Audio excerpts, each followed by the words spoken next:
এবং আমার তাসবিহ বয়ান করে বলেন সুবহানাল্লাহ। কি জন্য না? আমাদেরকে হেদায়েত কে দিয়েছেন? আল্লাহ। একসাথে বলেন আল্লাহ। বলেন আল্লাহ। ও প্রিয় মুসলমান, হেদায়েত আমাদেরকে আল্লাহ রাব্বুল আলামিন দিয়েছেন। কথা ঠিক না বেটি? হেদায়েত আল্লাহ দিতে পারে, আল্লাহর বাইরে কেউ নয়। কথা ঠিক না গো? হেদায়েত আল্লাহ দিতে পারে। আমার নবী বলেন, যে বান্দা এই পবিত্র মাসে তারাবি, পবিত্র মাসে রমজানুল মুবারকের রোজা রাখলো, এই পবিত্র মাসে রাত্রে বেলায় দিনারে তারাবি পড়েছেন এবং দিনের মধ্যে রোজা রেখেছেন, সেহরি ইফতারি করেছেন, আমার নবী বলেন সেই বান্দা কেমন সওয়াব পায়, সেই বান্দার কেমন মর্যাদা হয়ে যায়। একটু জোরে কোন সুবহানাল্লাহ।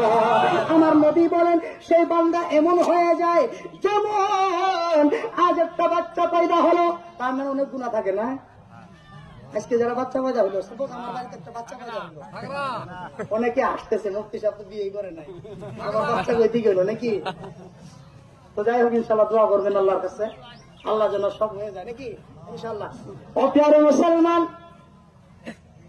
আমার নবী সাল্লাল্লাহু আলাইহি ওয়াসাল্লাম বলেন, যিনারা এই পবিত্র মাসের রোজা রেখেছেন, তারাবি পড়েছেন, সে বান্দা কেমন হয়ে যায়। অনেক লম্বা হাদিস আমি টেনে নিয়ে আসলাম, ছোট করে নিলাম। নবী বলেন সেই বান্দা এমন হয়ে যায় যেমন আজ একটা বাচ্চা জন্ম হলো, তার গায়ে কোনো গুনাহ থাকে না। আমার রব্বুল আলামিন সেই বান্দাকে তেমনি করে দেয়। সুবহানাল্লাহ। ও প্রিয় মুসলমান, হযরতে ওমর ইবনে আব্দুল আজিজ রাদিয়াল্লাহু তাআলা আনহু ঈদের দিন বসে বসে কান্না করতেছেন। তিনি খলিফাতুল মুসলিমিন ছিলেন। তিনাকে জিজ্ঞাসা করা হলো, হুজুর আপনি হলেন খলিফাতুল মুসলিমিন, আপনি এই দুনিয়ার মানুষকে আপনি শাসন করতেছেন, আপনার রাজত্ব চলতেছে, হুজুর গো আপনি কেন কান্না করতেছেন? ওমর ইবনে আব্দুল আজিজ বলতেছেন, ও দুনিয়ার মানুষ তোমরা শুনো শুনো, আমি কান্না করতেছি এজন্য, হ্যাঁ আমি আল্লাহর হুকুম অনুযায়ী রোজা রেখেছি, আমি আল্লাহর হুকুম অনুযায়ী নবীর হুকুম অনুযায়ী তারাবি পড়েছি, আমি নেক কাজ করেছি, আমি সাদকাত ও খায়রাত করেছি।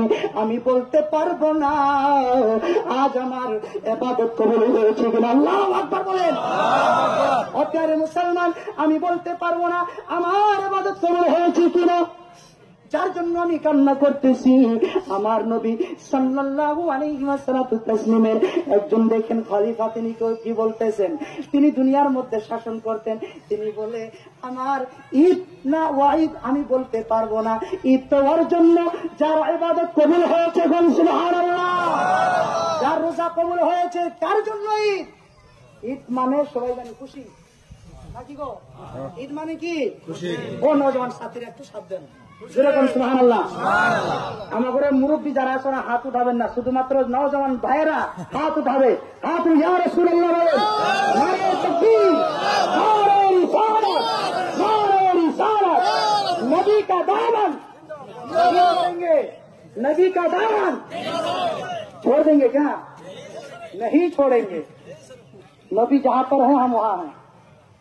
अल्लामा इकबाल बोलेन, मोहम्मद की मोहब्बत दीने हक की शर्त अव्वल है, इसी में अगर खामी ও মুসলমান, যদি তুমি মেন জায়গাতে তোমার তার কাটা থাকে, তোমার কোন ভরসায় তুমি জান্নাতের ভরসা রাখবা?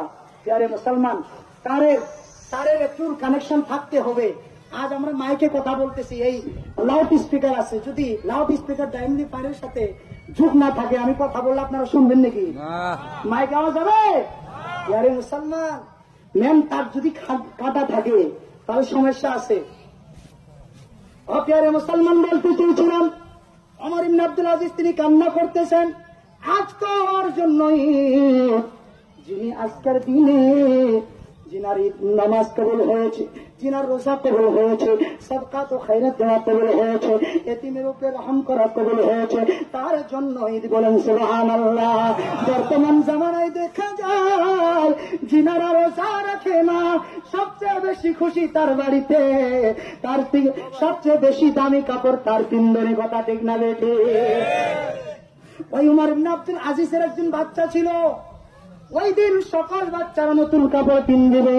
ওমর ইবনে আব্দুল আজিজ খলিফাতুল মুসলিমিন ছিল, উনি ওনার বাচ্চা এসে বলতেছে তিনার মার কাছে, আচ্ছা সবার বাড়িতে স্ত্রী আছে, সবার বাড়িতে মা আছে, অর্থাৎ ছেলে পেলেদের মা আছে, তাই না?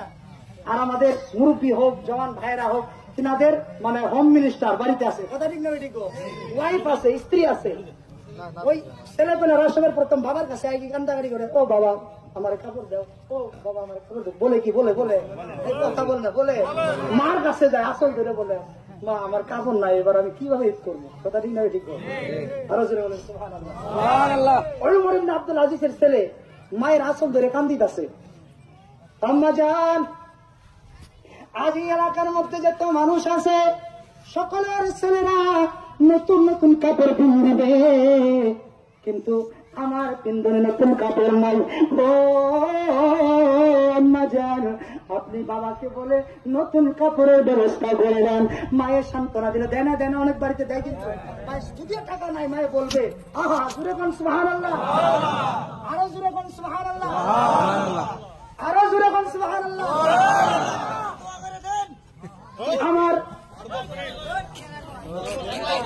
আমার নবী সাল্লাল্লাহু তাআলা আলাইহি ওয়াসাল্লাম আপনার মুসলমান মার মর্যাদা তো কোনো বাড়িয়ে দিয়েছেন, জানতে চান? বেশি সময় নিব না, আপনারা বাস করার আগে আমি বসে বলবো, কথা বুঝতে পারতেছেন? তবে দুইটার কথা শুনেন, আমল করেন। নবী সাল্লাল্লাহু আলাইহি ওয়াসাল্লাম তিনি বলেন, আপনার মুসলমান ওমর ইবনে আব্দুল আজিজের বাচ্চা তিনি কান্না করতেছেন, মায়ের সান্ত্বনা দেয়, আম্মা ওই বাচ্চাকে সান্ত্বনা দেয়, বাবা তোমাকে তোমার বাবাকে বলে কাপড় কিনে দিবে, তুমি কান্না করে না, কোন সুবহানাল্লাহ। ও প্রিয় মুসলমান, মায়ের মর্যাদা এত কেন বেশি, যার জন্য তোমার রব্বুল আলামিন বলেছেন, ওয়াবিল ওয়ালিদাইনি ইহসানা ইম্মা ইয়াবলুগান্না ইনদাকাল কিবারা আহাদুহুমা আও কিলাহুমা فلا تقل لهما اف ولا تنهرهما وقل لهما قولا كريما। রব্বুল আলামিন বলছেন, ও দুনিয়ার মানুষ যিনাদের মা বাবা আছে, তোমরা শুনো শুনো, তোমরা তোমাদের মা বাবার প্রতি তোমরা মেহেরবান হও, ভালো ব্যবহার করো। কি জন্য? যখন তিনারা কোন সময় যখন তারা বুড়ো হয়ে যায়, জাইফ হয়ে যায়, কমজোর হয়ে যায়, ইয়ারে মুসলমান যতদিন পর্যন্ত শক্ত থাকে, আপনি যতই কামাই করতে পারেন, আপনাকে বলবে বাবা তোমাকে কাম করতে হবে না, আমি তো আছি, কন্যা সুবহানাল্লাহ, আওয়াজ করে সুবহানাল্লাহ।